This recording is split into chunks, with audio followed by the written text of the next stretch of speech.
going down, and the council rewards us by giving us higher fees and higher bills. Yes. Is there any logic in that? Is there any reason, if we've got full dams, do you think it's right for a council to be charging us more? Isn't it in times of drought where you would actually pay for more, pay high prices for water? I can understand it in Brisbane when they had that huge shortage where Wivenhoe Dam was almost empty, the other dams were very, very low, and they were on very high water restrictions.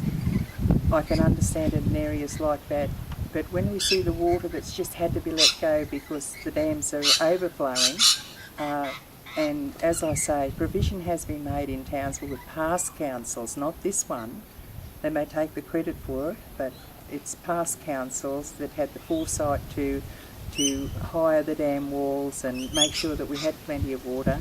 So we're paying for water when there's tons of waters being just let go and flow away. We don't have a water shortage, and if we did, we'd tighten our belts. We're Townsville people. We'd tighten our belts and we'd come to the party. But to have water just sort of flowing away because we've got too much of it, and then to get bills like this one after the other every 2 months, if it stays true to form, I'm looking at about $950 in 4 months. So I don't know about quarterly. So far, it'll be 3 in 4 months. We're probably going into a bit of a wet cycle now, but everyone remembers when Townsville was dry as a dust bowl, and we had that fixed allocation so we could actually water our lawns and keep things green. Do you think that people will listen to the Rosellas, I think, at the moment? But do you think people will spend their money, their hard-earned cash, on water, to keep their lawns green if it goes dry again? Well, let me tell you the difference, Jonathan.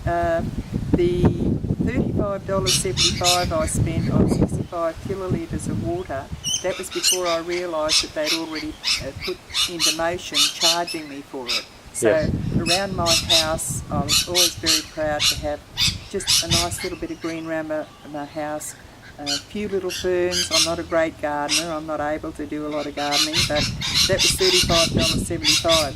As soon as I realised that they were hitting me hard, it went down to that $14.95. The difference in that is not having a bit of water in the grass. It started to become a dust bowl here before we got the rains, because I refuse to, I just feel that they're boasting on how beautiful and green Townsville looks, how wonderful we are in recycling. They're taking all the credit and they're putting all the cost onto the people. Onto us. But more than the cost. Nobody minds paying the cost of usage, but I just feel that that's over. I've never expected anyone to pay my way or look after me. I've always worked hard, never asked for a cent from anyone. There were times where I could have asked for money from the government or whatever. I'm very grateful to have the pension. And as I say, a lot have complained in times past that the pension was enough or the pension was this or that. I've just always been very grateful to have it, and I've been very careful, and I've managed to, live on the pension and not complain. But with this new council leverage that, what they're putting out and what they're charging us, you might as well say, just don't eat for 3 or 4 weeks, 6 weeks.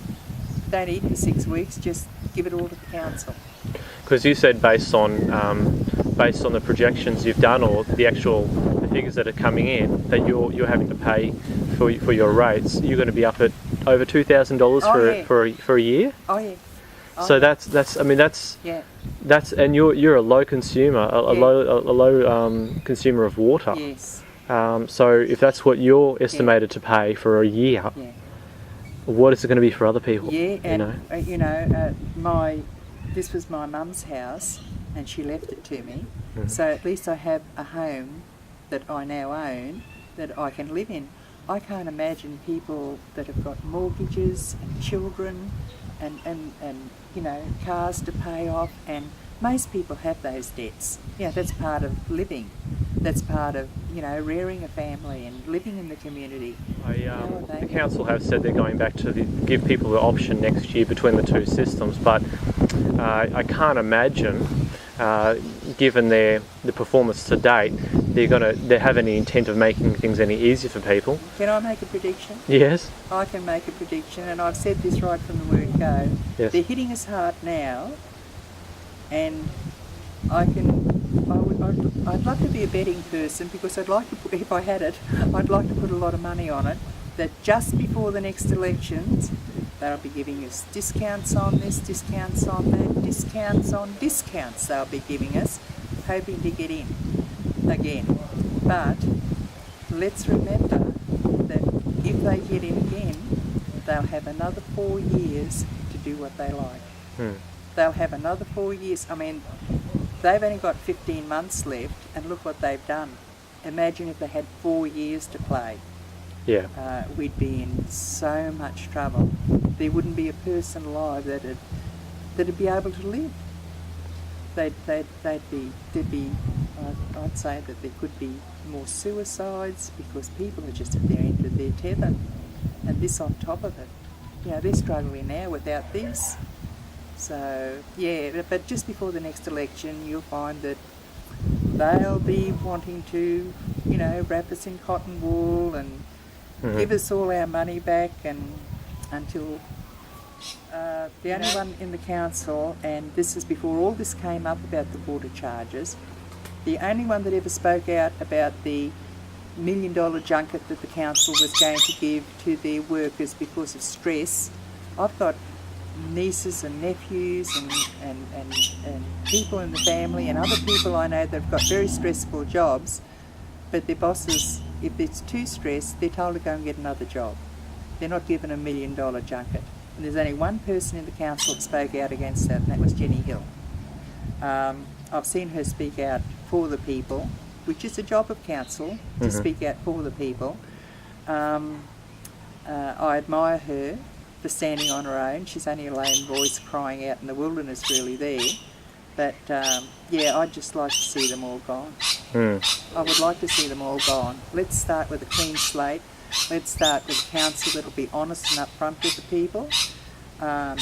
Show openly what money is coming in and what that money is being spent on. And then we'll know that if we get a bill, we'll know that it's being used for the right purposes. And it's done fairly in an equitable way. Yeah. Everyone has to show their books. Yeah. When we were in business, the tax man would come along and say, show us your books. And if they didn't add up, we would have been in big trouble. Yeah. They did, fortunately. But the thing is that there's no accountability with the council. They're just raking in the money, and where is it going? Yeah. That's what I'd like to know. Those are the questions. Yeah. And we won't get an answer. No. So probably not. Okay. Well, thanks very much for the interview, Claire. It's just good to get opinions from people in the real world here that know what's going on and are in touch with other people as well, and putting their opinion forward and being a voice for the people of the public as well. So thank you very much. Thank you. Thank you.